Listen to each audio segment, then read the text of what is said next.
The Berenstain Bears in the Dark by Stan and Jan Berenstain.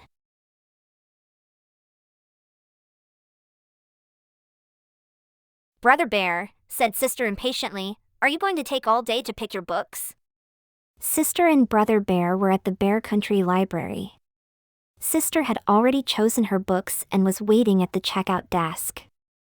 "Hold your horses," said Brother. "I'm looking for a good mystery." Sister Bear usually took out storybooks and books about nature, and sometimes books of poems.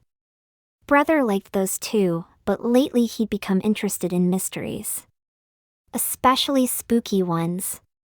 "Hey, this one looks good," he said finally. "Okay, let's check out." Said Sister, looking at the cover. It was called The Case of the Crying Cave. "It looks scary to me." "Say, this is really good," said Brother later that evening when the Bear family had settled down for some reading. "Would you like me to read it to you?" he asked Sister. Sister was looking at a storybook about 3 kittens who were arguing about which was the prettiest. And it was a little boring. "Or are you scared?" teased Brother. "Of course not," said Sister. She left her book on the floor and climbed onto the bench to sit beside him. The mystery began quietly. It told about some Bear Scouts who were on an overnight campout. When the Scouts discovered a dark, secret cave, Brother's mystery began to get a little exciting. And when the cave began to cry and wail, it was anything but quiet. "Who?" cried the deep, dark, mysterious cave. Read Brother with a lot of expression. "Who?" "Stop," said Sister, putting her fingers in her ears. "That's enough." And she went back to her storybook.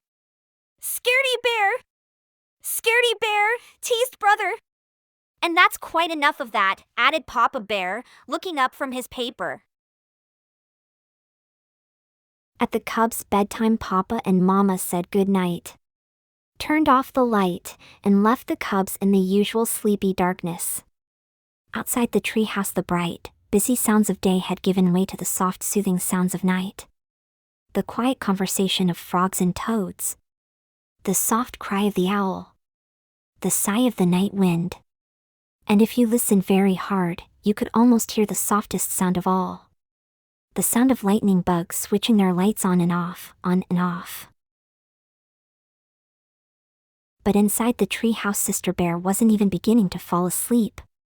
That night the dark didn't seem the least bit quiet and sleepy.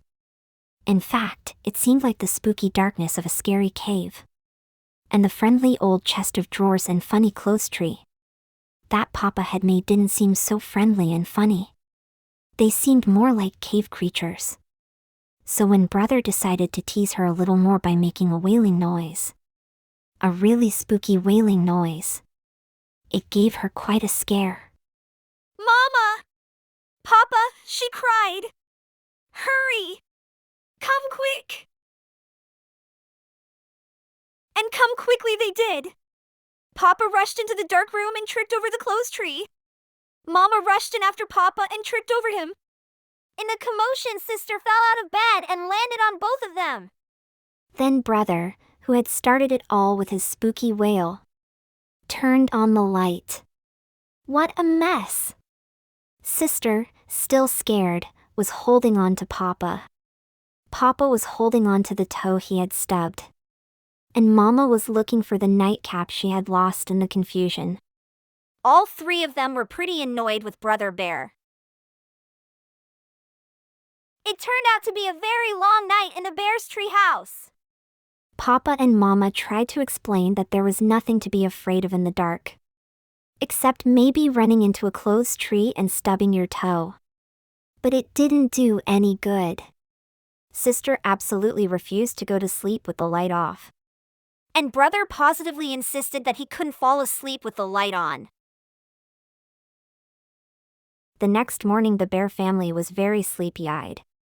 "Boy," said Brother, yawning, "I sure don't want to go through another night like that." "Neither do I," said Papa. and I think I have an idea that might help. He took Sister's hand. Come with me, he said. Where are we going? She wanted to know. Up to the attic. The attic? But it's dark in the attic, even in the daytime. I know, said Papa.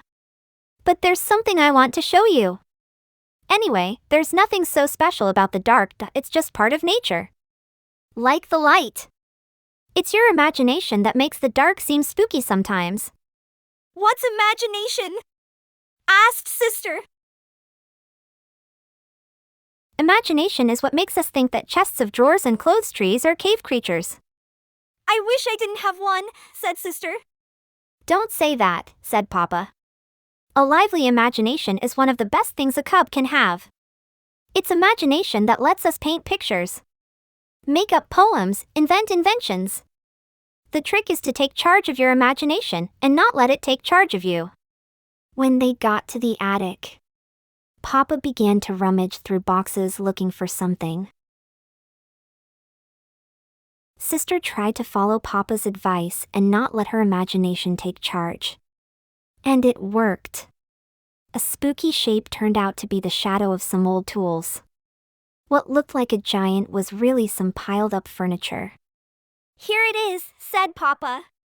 My old night light.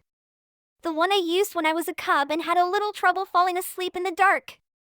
Sister couldn't quite believe that her big, powerful Papa was ever afraid of the dark. Oh, sure, said Papa. Most of us are at one time or another. How about reading the rest of the Case of the Crying Cave? Sister asked. Brother later that day. Are you sure you want me to? Sure. I want to see how it turns out. She insisted. When it turned out that there was nothing very spooky about the terrible wailing noise.